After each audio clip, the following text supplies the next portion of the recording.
Okay, we were studying about the post-war development models. So post-war development models क्या है आपको पता है?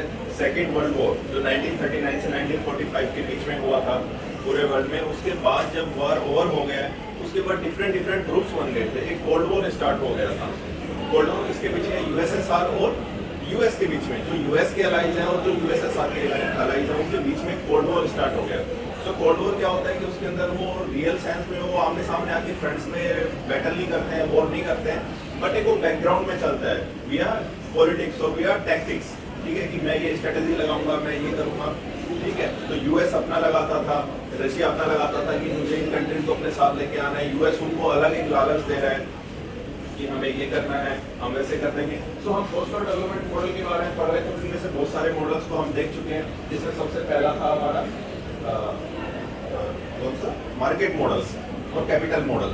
सो कैपिटल मॉडल क्या था आपका? सबसे पहले कैपिटल मॉडल होता है जिसके अंदर आपकी गवर्नमेंट इंटरवेंशन करती है। स्टार्टिंग में जब कोई भी वो इन्वेस्टमेंट करते हैं, कुछ भी करते हैं, उसके अंदर कैपिटल मॉडल के अंदर गवर्नमेंट इंटरवेंशन करती है इनिशियल स्टेज पे, बट लेटर स्टेज के ऊपर गवर्नमेंट जो है वो बैक स्टेप ले लेती है और फिर आपके जो प्राइवेट प्लेयर्स हैं, जो कंपनीज हैं, वही मार्केट को, पॉलिसीज को, हर चीज को कैप्चर करते हैं और उन्हीं को वो फॉलो करते हैं और अपने आप को फॉर्मुलेट करते हैं कि हमें कैसे बिजनेस करना है, कैसे आगे बढ़ना है। तो ये डिफरेंट मॉडल है। जो कैपिटल मॉडल है, जो कि आपका यूएस का एक तरीके से यूएस का मॉडल चलता है। Then there is market model. Market model में क्या होता है कि पूरा का पूरा कंट्रोल आपका गुड्स के प्रोडक्शन के ऊपर, उसके सप्लाई के ऊपर, रॉ मटेरियल पर, हर चीज पर प्राइवेट प्लेयर्स का रहता है। वो प्राइसेस से लेके हर चीज उसके अंदर अपनी खुद अपने आप डिसाइड कर सकते हैं कि हम कितना प्रोडक्शन करना है, कितना हमें प्राइस रखना है, किसी चीज की हमें डिमांड इंक्रीज करनी है, डिक्रीज करनी है, वो सब अपने आप कंट्रोल करते हैं। तो ये इसके अंदर ब्लैक मार्केटिंग में भी ऐसा होता है कि जो प्राइवेट प्लेयर्स होते हैं ना, वो जानबूझकर होल्ड कर लेते हैं मार्केट से आपके सामान को, जो भी आपके प्रोडक्ट्स हैं उनकी डिलीवरी, उनका सप्लाई कम कर देते हैं, जिससे कि उसकी डिमांड इंक्रीज हो। यही मार्केट मॉडल में होता है। वहाँ पे आपको गवर्नमेंट का किसी तरह का कोई इंटरवेंशन नहीं है। इसके बाद हमारा नेक्स्ट मॉडल आता है सोशलिस्ट मॉडल ऑफ डेवलपमेंट। तो सोशलिस्ट मॉडल ऑफ डेवलपमेंट आपका मॉडल वो है जो कि यूएसएसआर ने अपने ऊपर अप्लाई किया था और अपने अलाइज के साथ। तो यूएसएसआर क्या था? जो आपके रशिया और उसके अलाइज थे। यूएसएसआर आपको पता है स्प्लिट हो गया था, सोवियत यूनियन, और वो स्प्लिट होने के बाद डिफरेंट कंट्रीज बन गए थे। तुर्कमेनिस्तान, उज्बेकिस्तान, ये सभी पहले रशिया के ही पार्ट थे, बट ये सभी उससे सेपरेट हो गए और डिफरेंट कंट्रीज बन गए। तो सोशलिस्ट मॉडल क्या है? सोशलिस्ट मॉडल के अंदर कोर एंड पेरिफेरी दो कॉन्सेप्ट चलते हैं। सो कोर एंड पेरिफेरी क्या होता है? कोर दिया उन्होंने वो रीजन्स या वो कंट्री जो कि रिच हैं, और पेरिफेरी यानी कि उसके आसपास के चारों तरफ के वो रीजन्स या वो कंट्री जो कि पुअर हैं बट उनके पास रिसोर्सेज हैं। तो इसमें क्या होता है कि आप जैसे इस इमेज में देख सकते हैं, वो है सेंटर में एंड पेरिफेरी। तो और किसके लिए डिपेंड है पेरिफेरी के ऊपर? चीप लेबर और रॉ मटेरियल के लिए। चीप लेबर और रॉ मटेरियल उसको कहाँ से मिल रही है कोर को या उन रिच कंट्रीज को? आपको पेरिफेरल कंट्रीज से या पुअर कंट्रीज से। और इंस्टेड उसके रिटर्न में वो क्या दे रहे हैं कोर पेरिफेरी को? वो दे रहा है हाई कॉस्ट कंज्यूमर गुड्स।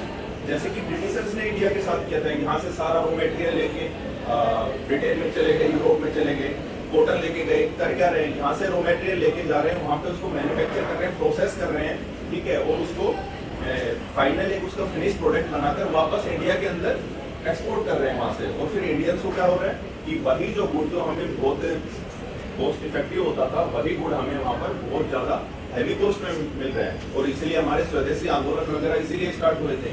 क्यों? क्योंकि वो सेम पॉलिसी अपना रहे थे, यहाँ से रॉ मटेरियल को लेते थे, अपने वहाँ पे जाके उसको फिनिश प्रोडक्ट बनाते थे और वापस हमें इंडियंस के पास ही भेज देते थे कि अब आप हमसे परचेज करो, ठीक है। और इसीलिए आपका स्वदेशी मूवमेंट जो है सबसे बड़ा रीजन नहीं था स्वदेशी मूवमेंट की।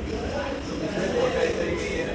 तो सोशलिस्ट मॉडल में सबसे बड़ी चीज़ क्या है? सोशलिस्ट मॉडल में सब कुछ जो है गवर्नमेंट डिसाइड करती है, गवर्नमेंट कंट्रोल करती है, गवर्नमेंट होल्ड करती है। वहाँ पर आप इंडिविजुअली कुछ भी नहीं कर सकते हैं। गवर्नमेंट डिसाइड करेगी कि आपको फार्मिंग करनी है, कौन सी फीड करना है, बार्ले करना है, मेज करना है, कौन सी एग्रीकल्चर करनी है, हॉर्टिकल्चर करनी है, कौन सी इंडस्ट्रीज लगानी है, कहाँ पर लगानी है, कहाँ एस्टेब्लिश करनी है, कितना प्रोडक्शन करना है, हर चीज़ वहाँ पर सोशलिस्ट मॉडल में गवर्नमेंट कंट्रोल करती है, यानी कि प्राइवेट प्लेयर्स का वहाँ पर कोई रोल नहीं है। और ये मॉडल किसका है? रशिया का।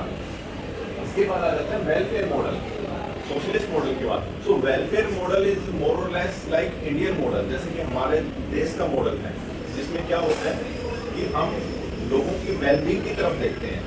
कि लोगों को किसी तरह की कोई प्रॉब्लम ना हो, उनकी वेलफेयर हो। और इसीलिए आप देखते हो हमारे देश में बहुत सारी वेलफेयर स्कीम चलाई जाती हैं, बहुत सारी वेलफेयर स्कीम्स होती है। जैसे कि हमारा पब्लिक डिस्ट्रीब्यूशन सिस्टम है, राशन कार्ड वगैरह जो राशन देते हैं, ठीक है, हम पेंशन देते हैं, ओल्ड एज पेंशन देते हैं, हम गर्ल्स की एजुकेशन के लिए स्टाइपेंड वगैरह देते हैं, बहुत सारी चीज़ें हम प्रमोट करती है हमारी गवर्नमेंट। एग्रीकल्चर जो फार्मर है उनको सब्सिडीज देती हैं, तो ये हमारी वेलफेयर स्कीम है। हम फ्री एजुकेशन देते हैं, सर्व शिक्षा अभियान, ये सब किसके एग्जाम्पल है? वेलफेयर मॉडल के। अभी दोनों के अंदर एक डिफरेंस क्या है, कॉमन और डिफरेंस क्या है? सोशलिस्ट मॉडल और वेलफेयर मॉडल। तो सोशलिस्ट और वेलफेयर मॉडल दोनों इस चीज़ को एम्फेसिस करते हैं कि इंडस्ट्रियलाइजेशन इज वेरी इंपॉर्टेंट। दोनों मानते हैं कि इंडस्ट्रियलाइजेशन बहुत ही जरूरी है।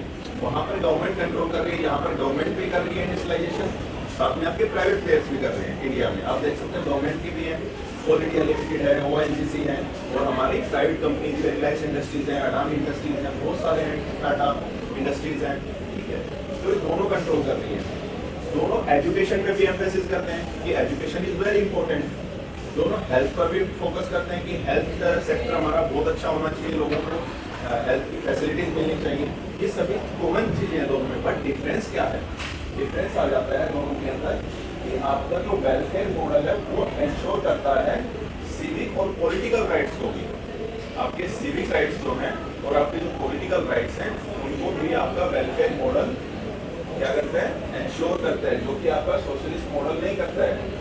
सोशलिस्ट मॉडल सिर्फ सोशल और इकोनॉमिक राइट्स देता है आपको, ठीक है, जैसे कि एजुकेशन एंड हाउसिंग, बट आपका वेलफेयर मॉडल उसके साथ साथ सिविक एंड पॉलिटिकल राइट्स भी प्रोवाइड कर रहे हैं। अगर आप कल को इलेक्शन कंटेस्ट करना चाहते हैं, आप किसी के भी अगेंस्ट में करना चाहते हैं, आप हमारे प्राइम मिनिस्टर के अगेंस्ट में करना चाहते हैं, किसी भी XYZ के अगेंस्ट में करना चाहते हैं, आप वहाँ से कंटेस्ट कर सकते हैं इलेक्शन, आप जाके अपना नॉमिनेशन दे सकते हैं। बट क्या आप सोशलिस्ट मॉडल में वो कर सकते हैं? नहीं, आप वहाँ पर ये नहीं कर सकते।